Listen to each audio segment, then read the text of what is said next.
Hello guys, ayan yung ulam ko, ginisang kalabasa na may sitaw. Ayan o.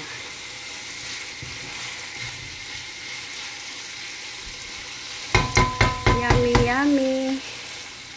And then mayroon din po akong humba. Humba guys. Oh, ang lambot oh. Malambot yan. Sarap yan. Oh. Yan ang gusto ni Yeye. Tapos, ito naman ang gusto ko.